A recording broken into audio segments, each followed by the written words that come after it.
Welcome to my YouTube channel. This is Task 2 for IELTS student. They have some problems like when they just want to write with the correct way. They have no ideas. They just want to work on lexical resources, but what's the problem?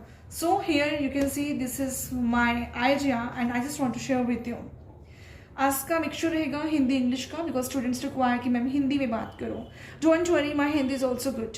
तो आज आपको proper Hindi और English दोनों मिलेगी. देखते हैं what's the demand of the question. Question है जी आपका, it is a fact that minimum qualifications should be fixed for voting right. According to you which qualification should be fixed for voting rights? Give strong ideas in support of your point. देखते हैं question क्या है. So guys, जब भी आपको question मिलता है you will see what's the demand of the question. Question के डिस्क्रिप्शन को डीपली समझना है.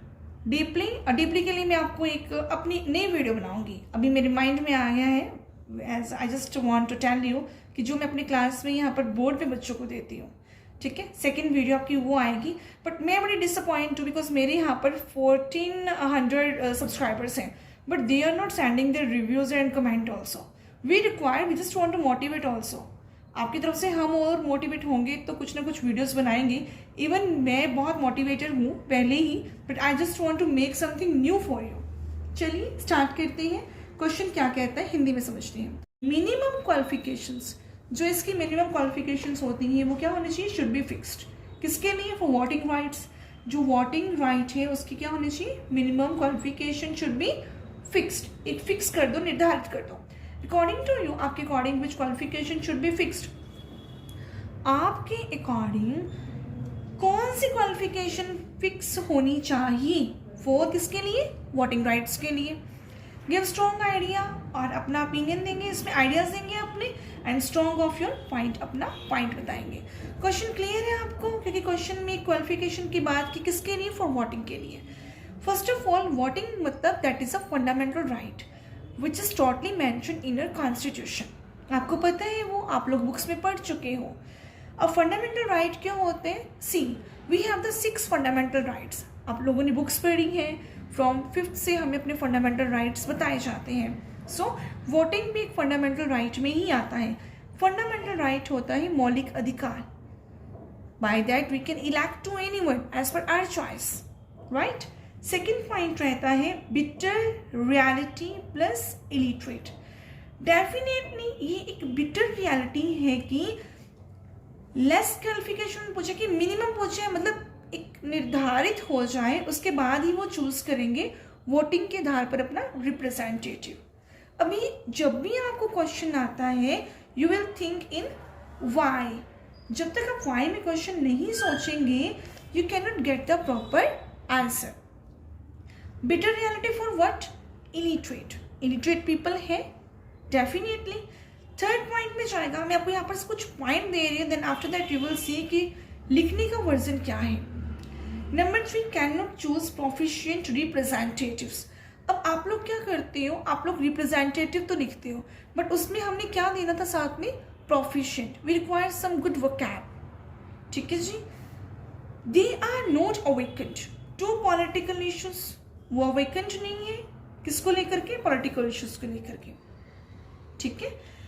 नेक्स्ट, क्योंकि सारा का सारा खेल किसका हो गया? इलिटरेट पीपल का. अब इलिटरेट पीपल होंगे तो क्या होगा? They can not choose in a proper way. ठीक है जी. प्रोफेशनल रिप्रेजेंटेटिव को नहीं वो चूज कर सकते. दूसरा, वो अवेकेंड नहीं होंगे किसके लिए? पॉलिटिकल इश्यूज के लिए.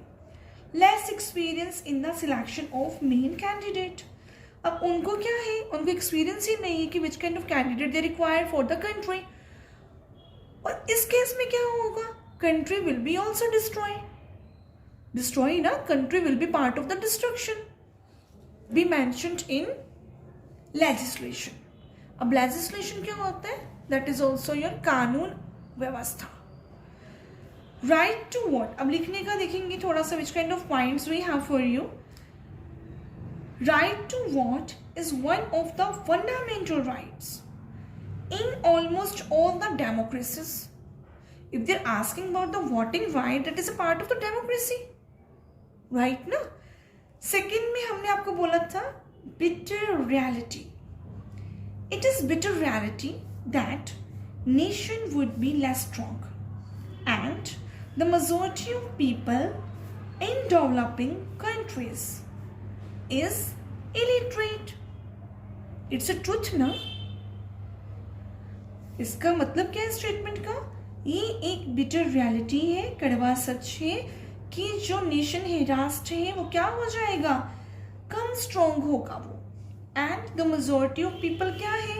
इन डेवलपिंग कंट्रीज में क्या हो जाएंगे? डेवलपिंग कंट्रीज में जो मेजॉरिटी ऑफ पीपल है वो क्या है? इलिटरेट है. तभी तो क्या हो रहा है? लेस स्ट्रॉन्ग राष्ट्र है वहां पर. Clear? Next, it is also major factor. ये एक और महत्वपूर्ण तथ्य है, फैक्टर है, that education and political educations are different from each other. दोनों ही क्या है? अलग अलग है. एक तरफ एजुकेशन कौन सी हो गई? जो स्कूल में होती है, ठीक है, जो एकेडमिक हम लोग लेते हैं, ठीक है, जो हम आपको प्रोवाइड करते हैं और हम लोगों ने जो ली है, जो आप लोगों ने ली है, दैट इज द एजुकेशन. और पॉलिटिकल एजुकेशन क्या होगी? डेफिनेटली स्कूल्स में दी जाती है, बट पॉलिटिकल एजुकेशन तभी मिलती है जब बंदा प्रैक्टिकल होता है. Are different. दोनों ही क्या है? दोनों ही अलग अलग है. So people are also not pragmatic here. ठीक है, they do not overlap each other. Apparently, it would be gross injustice if we impose some extraneous and unwarranted conditions on the right to vote. अब आपको question समझ में आ चुका है. Question में पूछा था कि मिनिमम क्वालिफिकेशन फिक्स होनी चाहिए. डेफिनेटली फिक्स होनी चाहिए, बट उसमें आपको सारे पॉइंट डिफाइन करने हैं. ठीक है जी. कुछ लोगों का क्या कहना है कि मिनिमम क्वालिफिकेशन फिक्स होनी चाहिए वोटिंग के लिए, और कुछ कहते हैं कि विच क्वालिफिकेशन, कौन सी क्वालिफिकेशन होनी चाहिए? ग्रेजुएशन होना चाहिए. Directly you can not put there. आपको जो भी लिखना है वहाँ पर उसको कॉम्प्लेक्स करके थोड़ा सा मोल्ड करके लिखेंगे. हाँ देखो, मैट्रिक तो नहीं होगा इसमें. आप हाई ग्रेजुएशन की बात कर सकते हैं, हाई आप क्वालिफिकेशन की बात कर सकते हैं, जो हायर स्टैंडर्ड की बात कर सकते हैं. ठीक है, पॉइंट्स काफ़ी हैं. So let's send your point also, will see in the reviews. Check करेंगे कमेंट में क्या क्या पॉइंट्स आते हैं आपके. Thank you.